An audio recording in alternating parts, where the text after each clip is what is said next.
এই উইকেন্ডে ব্রেকফাস্ট করেই বেরিয়ে পড়েছিলাম রামদারা টেম্পল দর্শনে। প্রপার পুনে শহর থেকে দূরত্ব প্রায় 25 কিলোমিটার। মন্দিরের এক্সাক্ট লোকেশন লুনি কোলবার ভিলেজ, যেটা পুনে শহর থেকে বাইরে। 6 কিলোমিটার গ্রামের পথ পেরিয়ে তবে মন্দিরে পৌঁছানো যায়। আর গ্রামের রাস্তা খুবই খারাপ, সেই কারণে যাদের নিজেদের গাড়ি আছে পুনে শহর থেকে তারা উইকেন্ডে খুব সহজে এখানে ঘুরে আসতে পারেন। কিন্তু আমাদের রাস্তাঘাট একেবারেই চেনা ছিল না, আর নিজেদের গাড়ি তো নেই, সেই কারণে আমরা ওলা ক্যাব ভাড়া করে গিয়েছিলাম। বাসের সুবিধা থাকলেও সেটা 2 ঘন্টায় মাত্র একবারই আসে, সেই কারণে ভরসা নিজস্ব গাড়ি কিংবা স্কুটার বাইক। সকাল 9টায় বেরিয়ে আমরা ঘন্টাখানিকের মধ্যেই পৌঁছে গিয়েছিলাম। পার্কিং লট থেকে অটোকে ছেড়ে দিয়ে পুরো জায়গাটা ভালো করে ঘুরে টুরে ছবি টবি তুলে তারপরে 2-3 কিলোমিটার আমরা হাঁটা লাগিয়েছিলাম মন্দিরের উদ্দেশ্যে। প্রেম, প্রকৃতি, নিসর্গের এক অভূতপূর্ব সমাবেশ, তাই হাঁটতেই বোর লাগছিল না, খালি রোদটা একটু চড়া উঠেছিল এই যা। হাঁটতে হাঁটতে কাশফুল চোখে পড়ায় মৈনাককে ছবি তুলতে বললাম। কেন জানি না বেশ একটা রোমাঞ্চ বোধ হচ্ছিল। এগিয়ে যাওয়ার তাগিদে আমরা তো ইতিহাসকে ভুলেই গেছি। জায়গাটায় পা রাখার সঙ্গে সঙ্গে মনে হচ্ছিল চারপাশে যা কিছু ছড়িয়ে ছিটিয়ে রয়েছে সবই যেন জীবন্ত, শুধু সময়ের কালচক্রে একটু থেমে আছে। নির্মল আকাশ, স্নিগ্ধ বাতাসের শিহরণে প্রতি মুহূর্তে অনুভব করছিলাম ত্রেতাযুগের সেই রামায়ণের গল্প, যেখানে লোকমুখে বারবার কথিত হয়ে থাকে, হ্যাঁ, এইখানেই এই মন্দিরের কাছেই এসেছিলেন রাম সীতা বনবাসের সময়। এরপর 1970 সালে শ্রী দেবীপুরী মহারাজ, যিনি লোকমুখে ধুন্ডি বাবা নামে পরিচিত, তিনি এই লুনি কলভার ভিলেজের গ্রামবাসীদের সাহায্যার্থে সংস্কার করেছিলেন বৃষ্টির জলে পরিপুষ্ট একটি লেক, এবং এই লেকের কাছেই গড়ে তুলেছিলেন সেই পুণ্যভূমি যেখানে কিনা ত্রেতাযুগে রাম সীতা নিজেদের পা রেখেছিলেন। রামদারা মন্দিরের পুরো আদল বাবারই সিদ্ধান্তে গড়ে উঠেছে। মন্দির ঘিরে রয়েছে এক বিশাল উদ্যান। সেই উদ্যানে কেবল সবুজের সমারোহ নেই, রয়েছে অসংখ্য পাখি ও তাদের কলতান। যে বটের বাগানটা আমরা দেখতে পাচ্ছি, সেই বাগান দিয়ে গেলে আমাদের এক বিশেষ বন্ধুর সঙ্গে পরিচয় ঘটেছিল। তার আগে মহিরুওকে একবার বট গাছে চড়িয়েছিলাম। একটু ভয় ভয় লাগছিল, কিন্তু মজা পেয়েছিল। এই শেষ বিশেষ বন্ধু, যিনি স্নান টান সেরে রোদেতে দাঁড়িয়ে তার বন্ধুদের ডাকছিলেন, আর আমাদের একটুখানি তেড়েও এসেছিলেন। আমাদের সে কি ভয়! ক্যামেরা গুটিয়ে নিয়েও শান্তি হয়নি। আমরা চলে গেছিলাম তার আর এক বন্ধুর ছবি তুলতে। আসলে এত ভালো লাগছিল, মনে হচ্ছিল ওদের কোলে তুলে নিয়ে আদর করি। এরপর উদ্যানে ঘোরা হয়ে গেলে আমরা মন্দিরের উদ্দেশ্যে রওনা হই। মন্দিরে ঢোকার জায়গাটাও চোখ জড়ানো এবং আয়তনে বিশাল। বাচ্চাদের বন ভোলানো কয়েকটা মডেলও রাখা রয়েছে। এক কথায় শুধু ঘোরা বেড়ানো নয়, মন্দির দর্শনও নয়, পিকনিক স্পটও বলা যেতে পারে। তাই স্থানীয় লোকেরা বা পুনেতে যারা রয়েছেন তারা সহজেই চলে আসতে পারেন উইকেন্ডে রামদারা টেম্পল। মহির বায়না হাতির সঙ্গে তার ছবি তুলে দিতে হবে।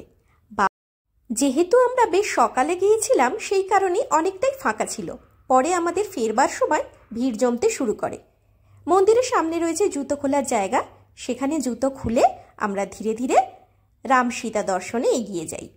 পুজো দেওয়ার আলাদা করে ব্যবস্থা না থাকায় আমরা ব্রেকফাস্ট করেই গিয়েছিলাম, কিন্তু অনেকেই এখানে এসেও যে দোকানগুলো চারপাশে রয়েছে সেখান থেকেও ব্রেকফাস্ট করতে পারেন।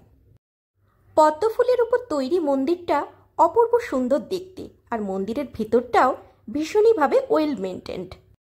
দেওয়ালে দেওয়ালে গ্রথিত রয়েছে রামায়ণ মহাভারতের নমস্য চরিত্রগুলি।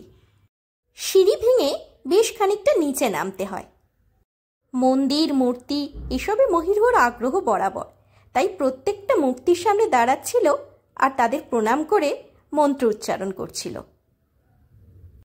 পায়ে পায়ে আমরা এগিয়ে যাচ্ছিলাম মন্দিরের গর্ভগৃহের দিকে। কি যে ভালো লাগছিল, ভাষায় প্রকাশ করতে পারবো না। সমস্ত পজিটিভ এনার্জির উৎস এখানেই, আর তাই হয়তো আমরা বারবার মন্দিরে আসি। প্রধান গর্ভগৃহে রাম সীতা লক্ষণ, আর দুই দিকে, একদিকে মহাদেব, অন্যদিকে আদিশক্তি। ক্ষণিকেই মন শরীর উভয়ই বলবে একটু জিরিয়ে নিই, একটু দুদণ্ড বসি।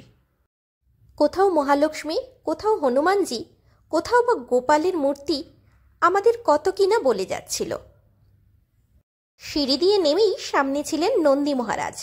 তার কানে কানে উইশ করা মাত্রই মহিরুহর বায়না সেও নাকি উইশ করবে, তো তাকে তুলে ধরলাম। মহির উইশ নন্দীর কানে পৌঁছানোর আগেই আমার কানে পৌঁছে গেল। মহি তো মন্দির থেকে কিছুতেই বেরোতে চাইছিল না, সেই কারণে মন্দিরের চারপাশ ঘুরে ঘুরে আমরা প্রায় 2 চক্কর মতন দিয়ে দিয়েছিলাম। কে জানে আবার কবে আসতে পারবো, তাই আমারও থাকার ইচ্ছা হচ্ছিল আরেকটু, কিন্তু সময় শেষ কথা বলে, তাই বাড়ি ফেরার পথে এগোতে হলো। ঈশ্বর যে আছেন এই প্রমাণ আমরা বারবারই পেয়েছি, এবারেও তাই পেয়েছিলেন। কপাল গুণে এক অটোওয়ালার সাক্ষাৎ পাই, যিনি এই লোনি কালবার গ্রামের 6 কিলোমিটার পথ পার করে দিয়েছিলেন। কারণ রাস্তা খারাপের জন্য কোনো ওলা অটো বুক করলে এখানে সেটা আসে না। মেন রাস্তা থেকেই কোনো ক্যাব বুক করা যায়, সেটা হচ্ছে মুম্বাই হাইওয়ের পথ। তো তিনি সেখানে আমাদের পৌঁছে দেওয়ার ব্যবস্থা করেছিলেন। যেতে যেতে গল্প করছিলেন। গ্রামের প্রায় সকলেই রাস্তা হওয়ার অপেক্ষায়। সরকার থেকে আশ্বাস দেওয়া হয়েছে খুব শীঘ্রই রাস্তা তৈরি হবে। আর শুধু আশ্বাস নয়, আমরা দেখলামও বেশ কিছু কাজও শুরু হয়ে গেছে ইতিমধ্যেই। কারণ বর্ষায় কিংবা সারা বছরই অধিকাংশ সময় এই পুণ্যভূমিতে বেশ ট্যুরিস্টদের ভিড় জমে। আমাদেরও দারুণ ভালো লাগলো জায়গাটা, ভীষণ ভীষণ এনজয় করলাম। তাই অবশ্যই আমি সাজেস্ট করব, কেউ যদি পুনেতে ঘুরতে আসেন, উইকেন্ডে হাতে অল্প একটু সময় থাকলেই রামদারা টেম্পল চট করে ঘুরে যেতে পারেন। তবে পরিবহন ব্যবস্থা যতদিন না একটু ঠিকঠাক হচ্ছে আর রাস্তাঘাটও যতদিন না একটু মসৃণ হচ্ছে, নিজেদের গাড়ি থাকলে তো কথাই নেই, কিন্তু গাড়ি যদি বুক করে আসতে হয় তাহলে আসা যাওয়া দুপিটি বুক করে নেওয়া বুদ্ধিমানের কাজ হবে। ভিড় ভাট্টা হই হট্টগোল যারা পছন্দ করেন না, কিংবা একটু দুদণ্ড জেরাতে চান শান্ত স্নিগ্ধ পরিবেশে, আমি অবশ্যই তাদের সাজেস্ট করব পুনেতে আসলে রামদারা টেম্পল দর্শন করে যান। সবাই ভালো থাকুন, সুস্থ থাকুন। পরের ভিডিও নিয়ে চলে আসছি খুব শিগগিরই। ততদিনের জন্য বাবাই অ্যান্ড টেক কেয়ার।